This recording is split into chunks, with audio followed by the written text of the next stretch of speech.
Ko boste, povejte.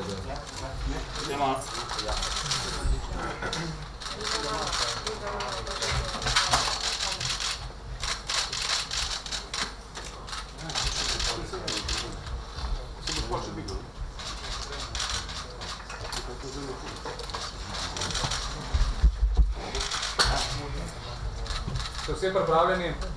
Zvok dela.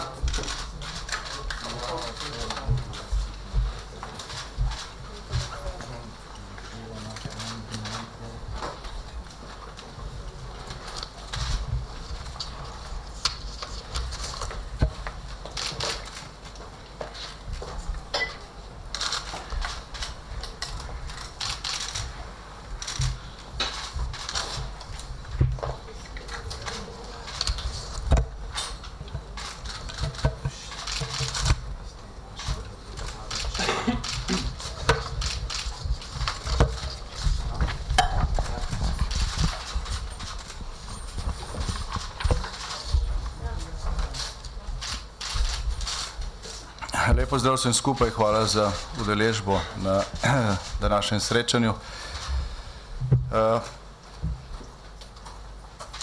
Večkrat smo vam že povedali, da pa tudi sami ste to ugotovili, da primer oziroma proces Patria odmeva tudi širše. Preko naših meja, končno je sam proces bil zastavljen v 3 različnih državah, v 4 različnih sodnih postopkih. In v zadnjih mesecih in tednih se s tem primerom strokovno ukvarja tudi več mednarodnih strokovnih institucij in tudi posameznikov, lahko bi rekel, vrhunskih mednarodnih strokovnjakov z področja kazenskega prava. Zdaj, od enega od teh smo bili nekaj dni nazaj opozorjeni na neko navidezno mogoče banalno dejstvo, ki pa je potem pripeljalo do šokantnega odkritja. Opozorjeni smo namreč bili na to, naj bomo pozorni na razliko v teži oziroma obsegu sodnega spisa v Sloveniji in na Finskem. Rečeno nam je bilo, da je po njihovih podatkih sodni spis na Finskem teži za okrog 7000 listin. Zdaj, naša obramba je potem v zadnjih dneh stopila v stik z obrambo finskih obtožencev, ki so bili vmes oproščeni, in od njih smo dobili nekaj obsežnih gigabajtov dokumentacije, ki je seveda v enem dnevu ni bilo možno pregledati. Že prvi hitri pregled pa je in primerjava pa je pokazal, da so v finskem sodnem spisu dokumenti, in to pomembni dokumenti oziroma listine, ki se nanašajo na Slovenijo. Teh listin oziroma dokumentov pa v slovenskem sodnem spisu zagotovo ni. Zdaj, več kot 2 leti je bilo slovenskim tožilcem na razpolago celotno gradivo v zadevi Patria, ki je bilo zaseženo v 3 državah. Skupina tožilcev, mednarodna skupina tožilcev, kjer so sodelovali tudi slovenski tožilci, je delovala več kot 2 leti. Zdaj ne bom tukaj postavil vprašanje, koliko je to stalo, koliko avionskih kart in sestankov in plač je bilo za to porabljenih. Dejstvo je, da je bilo celotno gradivo, ki je bilo zaseženo v preiskavah v Patrii in drugot, na voljo tudi slovenskim tožilcem več kot 2 leti. In slovenski tožilci so iz tega gradiva poljubno izbrali dokumentacijo, ki so jo dali v sodni spis, ki ga danes poznamo kot sodni spis Patria 1. Zdaj, v skladu z določili Zakona o kazenskem postopku oziroma procesne zakonodaje, o tem boste več govorila gospoda odvetnika, morajo državni organi, v tem primeru se tudi tožilstvo, pa tudi sodišče in tako naprej, v sodni spis vključiti kompletne listine, tako tiste, ki osumljene ali obtožene bremenijo, kot tudi tiste, ki jih razbremenjujejo. Zato, da lahko potem sodišče na podlagi celovitega uvida v dejstva in dokumente nepristransko presodi.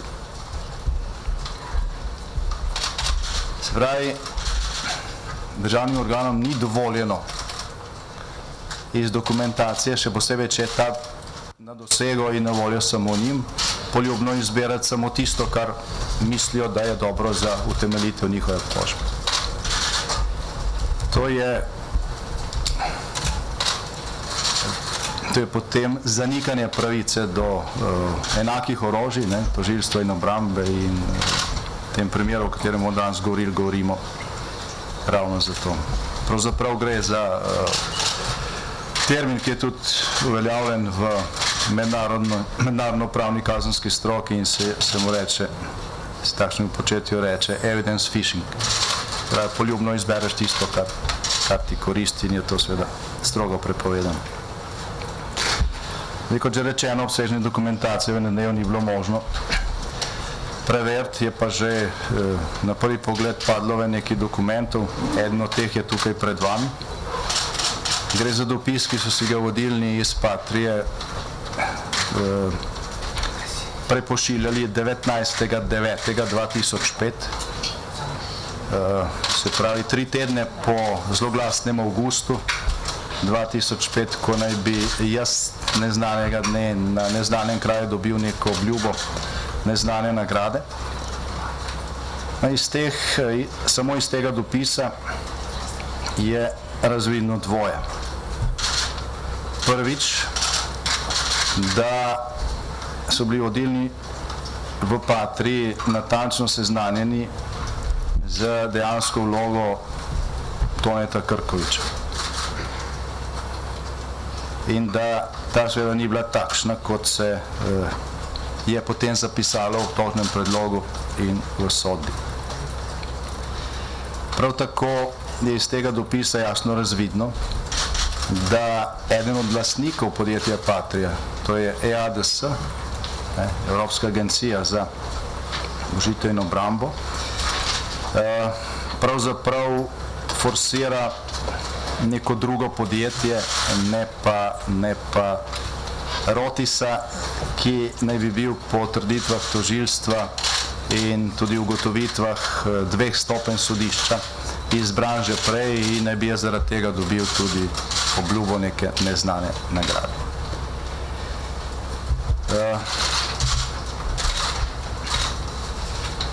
Zdaj, v zadnjem delu tega dopisa se pojavlja tudi neka kratica MK.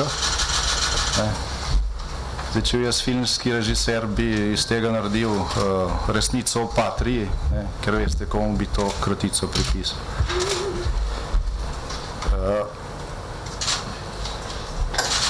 Zdaj, ta dopis, če si pogledate glavo, je napisal eden vodilnih v EADS-ju, to je pa lastnik Patrije, se pravi na nek način nadrejen.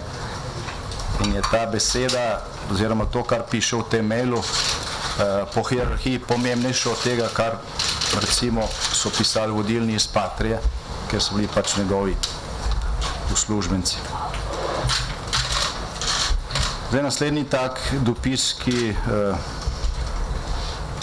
ga v našem sodnem spisu nismo najdli, v finskem pa je, se pa seveda nanaša izključno na Slovenijo, je dopis, ki ga je 9.11.2005, se pravi 3 mesece potem, ko naj bi bilo že vse zbrano in ko naj bi je že dobil že nagrado, za prave odločitve in za posredovanje.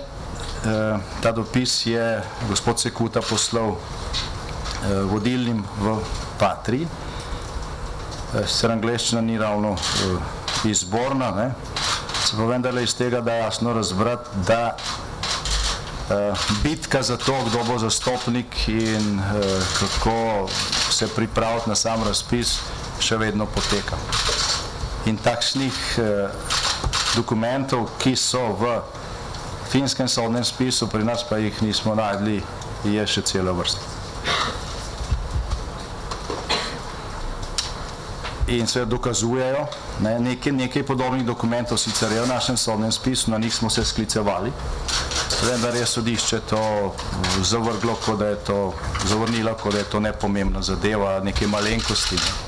Zdaj, če je bila celotna dokumentacija na voljo, bi sodišče to zelo težko storilo. No in zdaj k bistvu. Prvostopenjsko sodišče je recimo v primeru gospoda Krkoviča utemeljilo sodbo na indicih, ki jih je vzelo predvsem iz elektronskih sporočil. Na strani 80 v sodbi tako sodišče in višje sodišče je to potrdilo zapiše. Pomembnost vloge obdolženega Krkoviča je bila večja in izhaja iz že opisanih njegovih aktivnosti. Vplivnost obdolženega Krkoviča so se zavedali tudi v Patriji. Po izpovedi Vertajnena je bilo njegovo ime omenjeno tudi na EADS po sestanku dne 1.9.2005 na HSE. Zdaj, iz elektronskega sporočila, ki ste ga prej videli, je bilo pridobljeno istočasno z vsemi ostalimi strežnika Patrija in je v finskem sodnem spisu, vendar ga je slovensko tožilstvo skrilo. Je razvidno, da je bilo ime Krkoviča dejansko omenjeno strani EADS-ja, vendar v razbremenilnem smislu, oziroma ravno v smislu nasprotno od tega, kot to navaja sodba. Citiram, v primeru upokojenega brigadirja Krkoviča predvidevam, da je to tisti gospod v vprašanju, bivši komandir specialnih enot, aktiven v 10-dnevni vojni 91. Ta gospod ni upleten v ministrstvo za obrambo, razen svetovalske funkcije generalu L. Lipiču, ki je znan potem, da daje prednost s verjetno Pandurju. On ne predstavlja kupca, ni pooblaščen in v odnosu kot prijatelj gospoda Crnkoviča lahko izjavlja, kar želi. To piše lastnik, en od lastnikov Patrije. Tega stavka iz sodbe, ki sem ga prej citiral, seveda ne bi moglo biti, če bi samo ta edini dokument bil v sodnem spisu tudi v Sloveniji. In 2 leti je imelo slovensko tožilstvo, pa so imeli slovenski tožilci, ki so v tej skupini sodelovali, čas, da to vse pregledajo. Sodni spis je obsežen, ampak v 2 dneh greš lahko po datumih skozi vse maile in že na prvi pogled se vidi, kje se govori o Sloveniji in kje se ne govori o Sloveniji, kaj je, tudi če je stvar v finščini, besedo Slovenija se da razbrati iz naslova. Tako da malomarnost je po mojem mnenju v tem konkretnem primeru, tudi če bi šlo samo za en primer, izključena, gre pač za nek jasen namen od samega začetka, da se ta proces montira. In tukaj je še en zanimiv dokument, ki v našem sodnem spisu ni, je pa v finskem. In ta dokument je pomembno vplival na izrek sodbe na finskem, vendar pa o tem slovenska javnost praktično ni bilo obveščena niti posredno. Zdaj, to, kar je natisnjeno na tem dokumentu, je bilo zaseženo na računalniku enega od vodilnih finskih Patrij. Naj bi pa bilo po trditvah finskega tožilstva tudi v listinah, ki so jih zasegli Walterju Wolfu. Finska obramba je trdila drugače, to ni pomembno. Dejstvo je, da se je na računalniku zaseglo zgolj te številke brez rokopisov. In besede, ki so tukaj zraven pripisane, in gre za finski jezik, ne za slovenski, ne za angleški.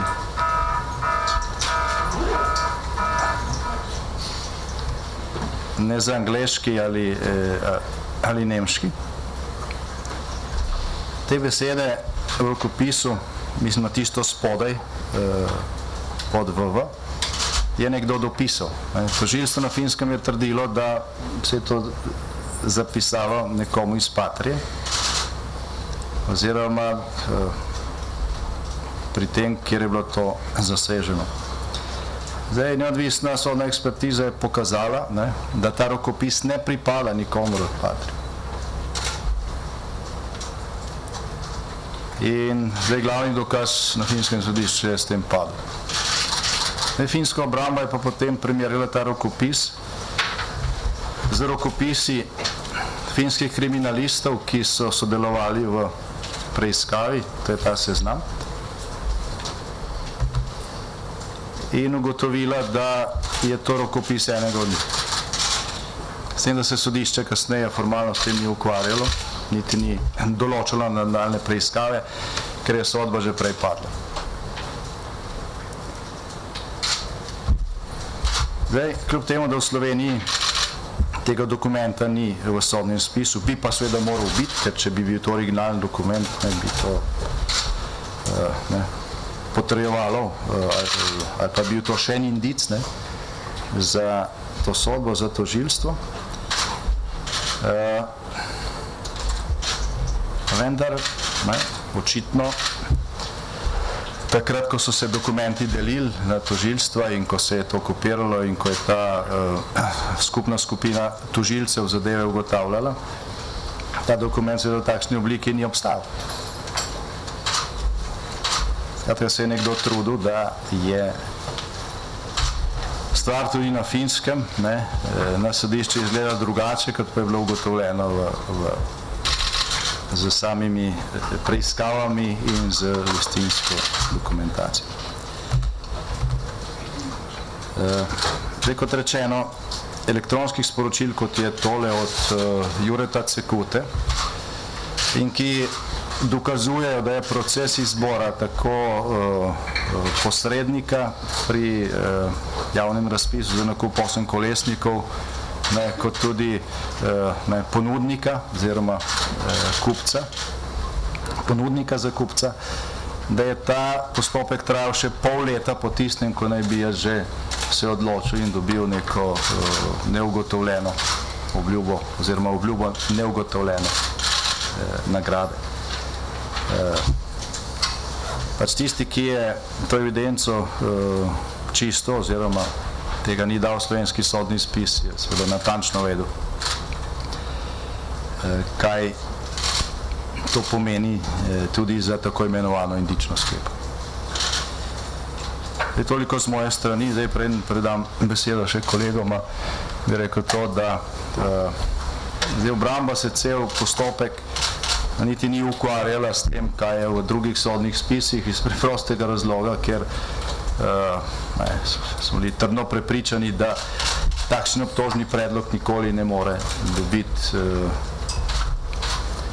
na koncu neke potrditve pravnomočnosti. Žal se je to zgodilo, sodba je pred izvršitvijo in vsak dan pravzaprav prihajajo novi dokazi o tem, kako je bil ta proces pač od samega začetka montiran. Drugače pa, kot rečeno, se s tem vidikom nismo ukvarjali zato, ker se nam je zdelo nemogoče, da v neki državi, ki ima ustavo, zakone, ki je članica Evropske unije, nekoga obsodijo na ta način, da zgolj prepišejo iz kazenskega zakona tisto, kar je v kazenskem zakonu kvalifikacija kaznivega dejanja. Da ne še enkrat ponovim, da kaj takšnega nismo doživeli niti na vojaškem sodišču leta 1988. To je hujše.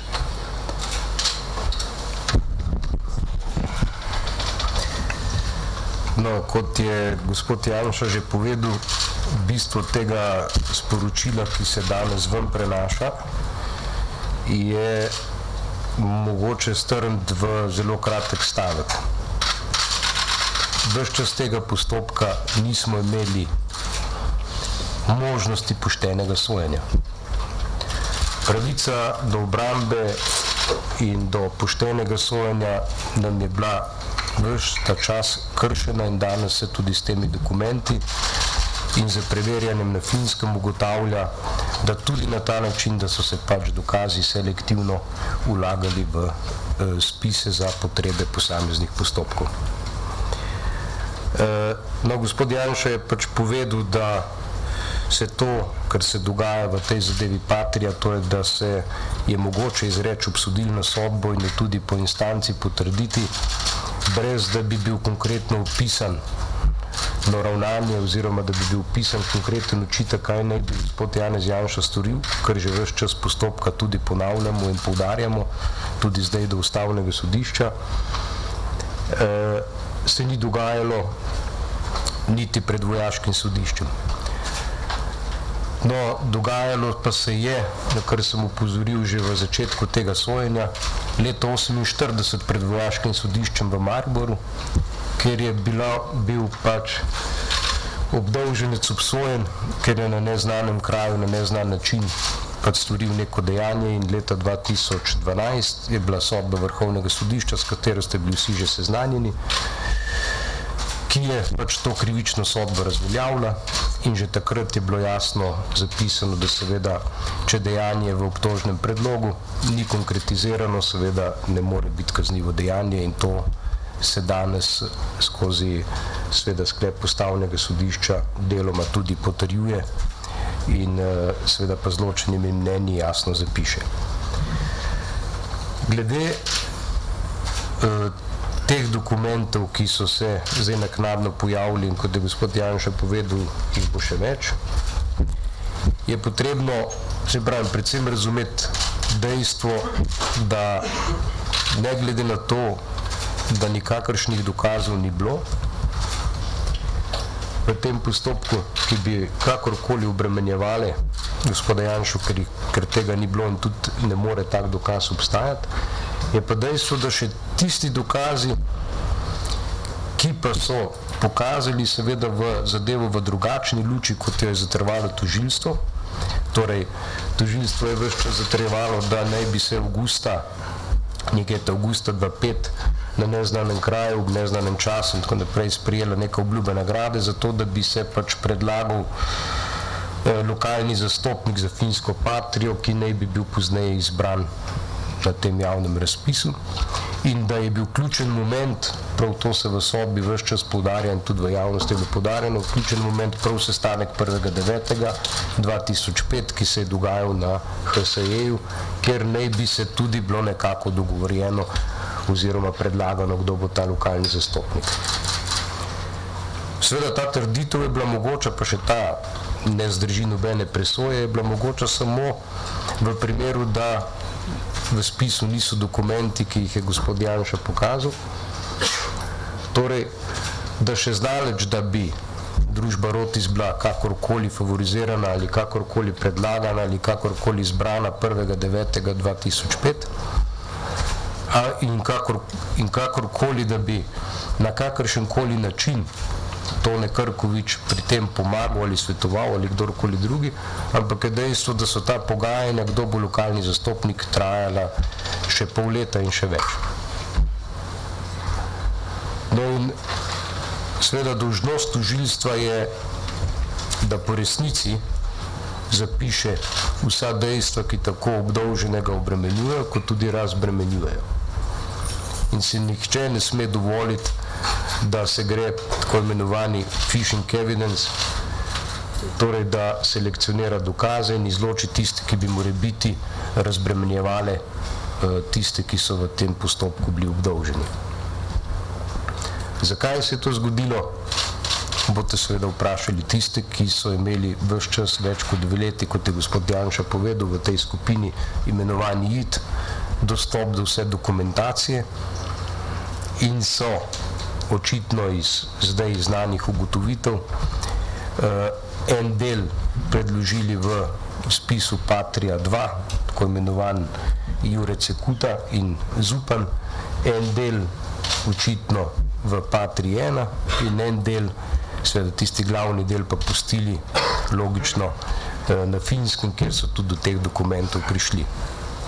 Pri tistem dokumentu, ko vam ga je gospod Janez Janša nazadnje pokazal, je poleg tega, da seveda se nekako sumi na Finskem glede na primerjalno pisavo, ki je nad tem tekstom zapisana, da naj bi ta pripis k tem številkam nastal z strani preiskovalcev,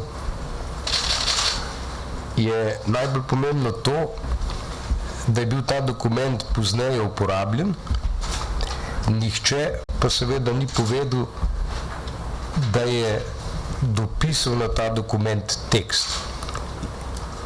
Zdaj, če si je nekdo na tem dokumentu, na tekstu kakorkoli dopisoval z namenom, da bi razumel, je to eno, seveda, če je pa dopisoval s tem, da bi koga obremenil, očitno pa je temu tako, saj bi tako vloženo v spis, drugače bi bilo jasno povedano, seveda, da je to zgolj pripis za nekoga, da bo lažje to razumel.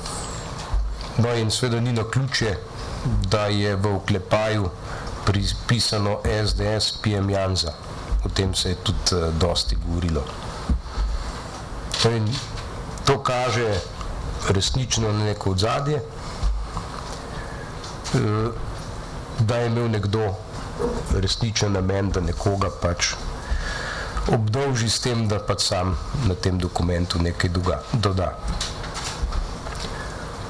Kaj seveda sledi v tej fazi postopka z gospodom Janezom Janšo, o teh ugotovitvah in še naknadnih, ko jih bomo dodatno preverjali, pač dopolnila našo zahtevo za varstvo zakonitosti na Vrhovnem sodišču z dodatnimi ugotovitvami in z dodatnimi kršitvami tako pravice do obrambe, kot tudi kršitve do enakega varstva pravic v postopkih. Pozdravljeni. Kot veste, sem zagovornik Toneta Krkoviča. Z tem dopisom, o katerem je govoril gospod Janša, sem se praktično seznanil danes. Pred približno 2 urama sem seznanil z vsebino tega dopisa tudi mojega klienta, gospoda Krkoviča, ki je bil dobesedno zaprepaden, tako kot sem bil kakšne 2 uri predtem jaz. Glejte, Višje sodišče v svoji sodbi, s katero je bila zavrnjena moja pritožba, je med drugim zatrdilo, da je bil vpliv Janše in Krkoviča resničen in konkreten in takšen, da bi lahko dejansko vplival na odločitve v zvezi s Patrijo. V Patriji, da so imeli predstavo, da je Krkovič ima objektivno možnost vpliva na določene odločitve. Iz tega dopisa, ki smo ga danes dobili in ki ga bom povzel samo v 3 točkah, pa izhaja, da Krkovič ni povezan z Ministrstvom za obrambo, da je Krkovič prijatelj gospoda Črnkoviča in ima pravico izraziti svoje mnenje, ki pa je kot tako nerelevantno, strogo zasebno in neuradno. In še tretjič, Krkovič ne predstavlja kupca, torej Ministrstva za obrambo, in zato tudi nima nobenih pooblastil. Njegovo stališče do posla ne odraža stališča dejanskega kupca. Glejte, ta dopis seveda v celoti spreminja položaj mojega klienta v procesu, in če bi ta dopis bil znan in moral bi biti znan, potem seveda bi ta obtožba že v osnovi padla. Ta dopis pa seveda ni bil znan. Zato je to zame škandalozna ugotovitev, in ugotovitev je, da je šlo za nepošten proces, ker tožilstvo je imelo vse možnosti, da pridobi tudi to dokumentacijo. Glejte, tudi na vzporednem procesu, to je imenovana Patrija 2, je sodnica po videokonferenci spraševala Nitinena, kakšna je bila vloga Krkoviča v zadevi Patrija, in njegov odgovor je bil, citiram dobesedno, ne vem za nikakršno vlogo Toneta Krkoviča. Torej, glejte, Krkovičev, vse veste, da je dobil skoraj 2 leti zapora, 2 meseca manj kot gospod Janša, se je očitalo, da je z svojim vplivom doprinesel ali bi lahko vplival na določene odločitve, tega vpliva pa ni bilo. In to je obramba ves čas trdila, da njegov vpliv v zadevi Patria ni bil nikakršen. Imel je formalno neke nazive, ni pa bil dejanski in konkreten in dejansko ni mogel vplivati na določene odločitve. Zdaj se to potrjuje in kaj je to ključno pri tej ugotovitvi je to, da je ta ugotovitev bila znana že v mesecu septembra 2005. Kdor je poslušal in sodeloval na našem procesu, je vedel, da je vse jahalo na datumu 1.9.2005, ko je gospod Krkovič na vabilo Crnkoviča šel na HSE in je potem, kjer so imeli sestanek z Netinenom in tako dalje, kjer je spil eno kavo in po njegovi izjavi je trajala 20 minut, to da iz tega se je naredila dejansko usodna zgodba, ki je potem Krkoviča pripeljala do tega, da je bil tako rekoč strašno pomemben akter pri določenih odločitvah. Tu se pa ve, da je tako rekoč že nekaj dni po tem sestanku je Patriji bilo jasno, da Krkovič za to zadevo nima nič, da nima nobenega vpliva, nobenega položaja na ministrstvu za obrambo in tako dalje. To jaz mislim, da marsikaj pove. Ampak bom izrabil to priliko, da ne bom v tej smeri še razlagal, pa bom mogoče potegnil eno vzporednico. Dejstvo je seveda, da smo priče nečemu, kar ne bi smeli biti priče, namreč temu, da je bila izdana indična sodba. Rad bi potegnil vzporednico z neko drugo indično sodbo. Jaz sem že dolgo v advokaturi, ampak koliko se spomnim, je to drugi proces indične sodbe, mogoče še kdaj, ampak se ne spomnim, pa bom opozoril na prvega, ker letos avgusta bo menilo 40 let, ker je bil nekje na Dolenjskem ubit nek Jakob Luzar. Ta Jakob Luzar je bil sosed mojega klienta, kasneje, jaz takrat nisem sodeloval, jaz sem sodeloval šele na koncu, Martina Uhernika. Mogoče kdo pozna to zadevo, mogoče ne. Dejstvo je, da je bil ta gospod Uhernik obtožen in obsojen na 10 let zapora. Od tega je prestal na dobo 8 let.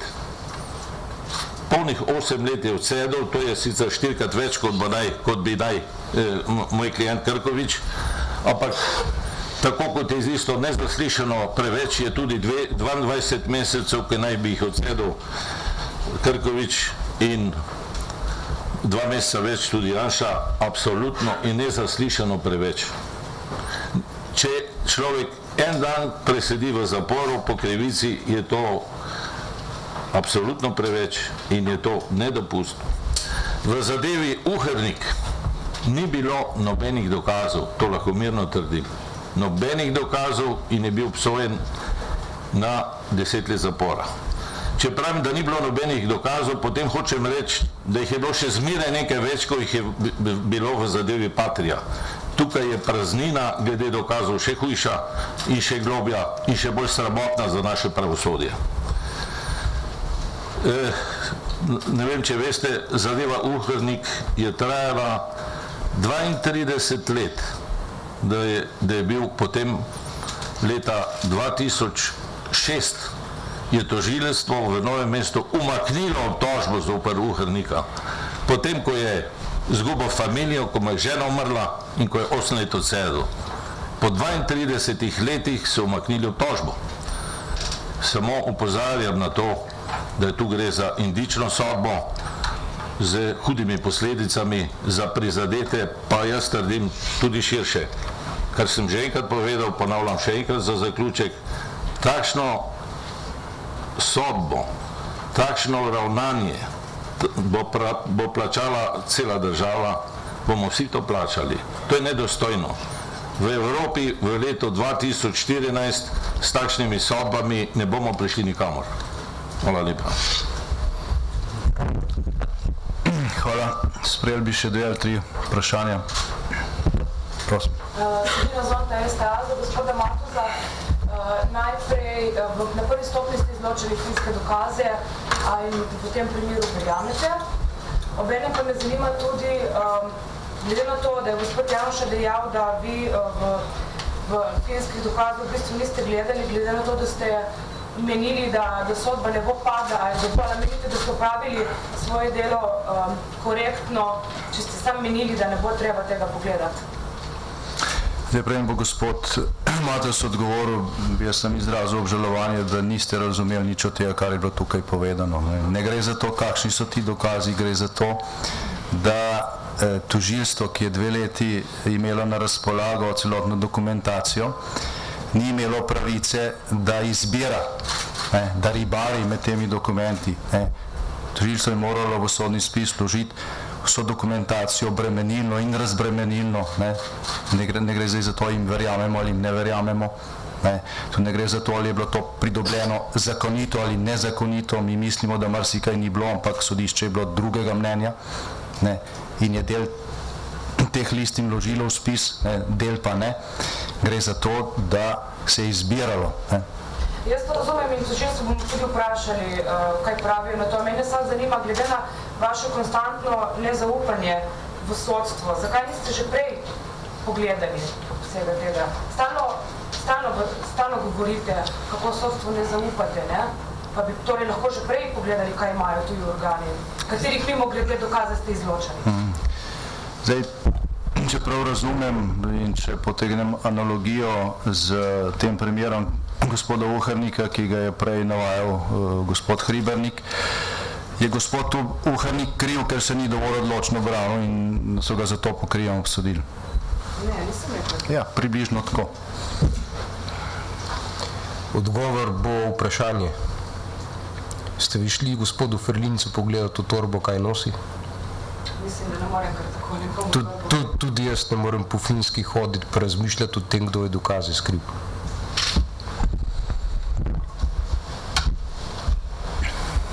Prosim. Petko Matilic, jaz menjam. Pravzaprav tudi vprašanja za oba.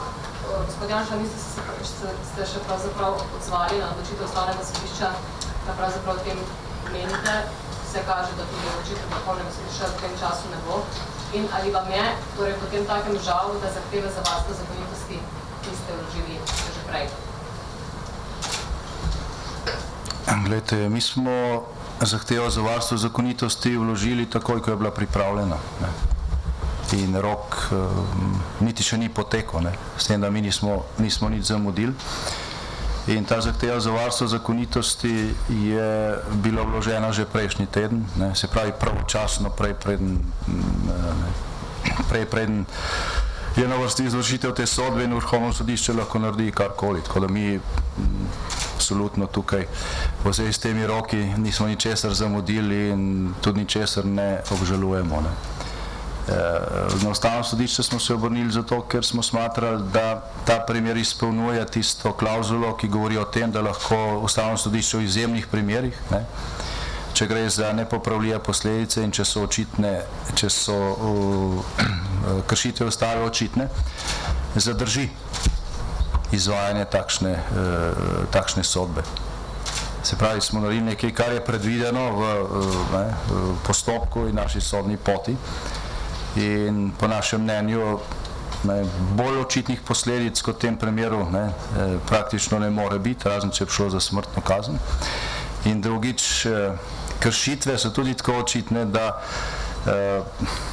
jih vidijo nadaleč. Nekateri od teh mednarodnih pravnih strokovnjakov, ki so se začeli ukvarjati s tem primerom, oziroma prav vsi, prvo vprašanje prav vseh je bilo, če smo jim poslali pravi prevod sodbe. Nihče ni verjel, da lahko neko sodišče v državi, ki je članica Evropske unije, v 21. stoletju napiše takšno neumnost.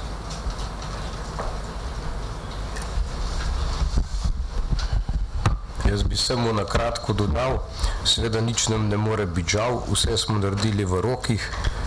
Dejstvo pa je, da smo lahko samo deloma seveda tudi zadovoljni, kajti Ustavno sodišče je v sklepu, predvsem po vločenih mnenjih, so ustavni sodniki zapisali tisto, kar smo zatrjevali že ves čas postopka, od leta 2010, ko je bil obtožni predlog sestavljen. Torej, da je gospod Janez Janša obdolžen, da je storil neko kaznivo dejanje, ki ni konkretno opisano. kajti ne ve se kdaj, kje, kako in na kak način naj bi sprejel obljubo nagrade. In tega ni bilo niti v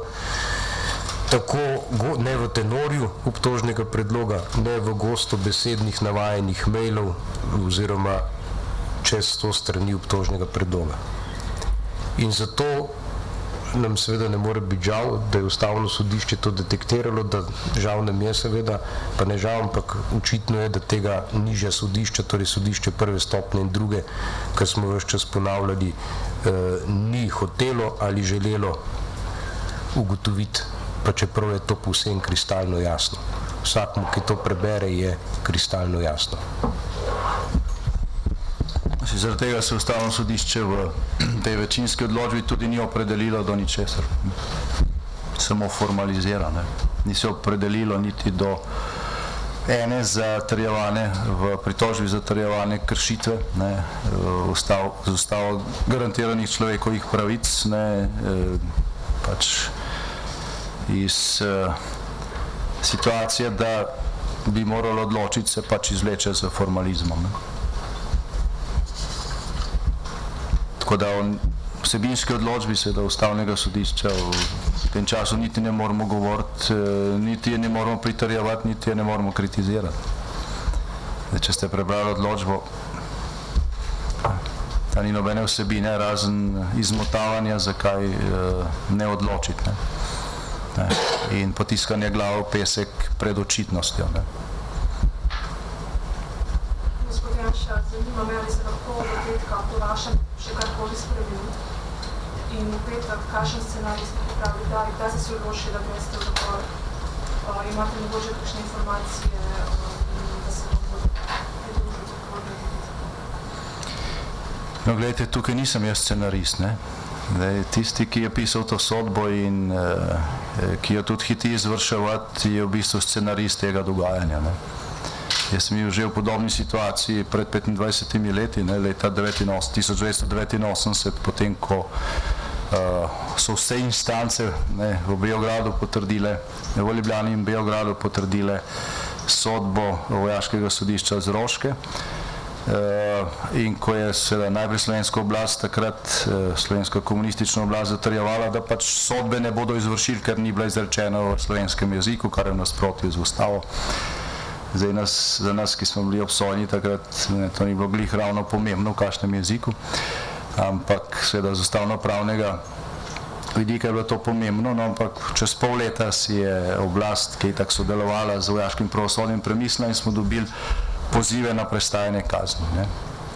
Jaz sem takrat rekel, da vojaškega sodišča zaradi zelo jasnih in očitnih razlogov ne spoštujem. In kasneje, ko sem dobil poziv za prestajanje kazni, sem tudi dejal, da ga ne bom upošteval. In ga nisem.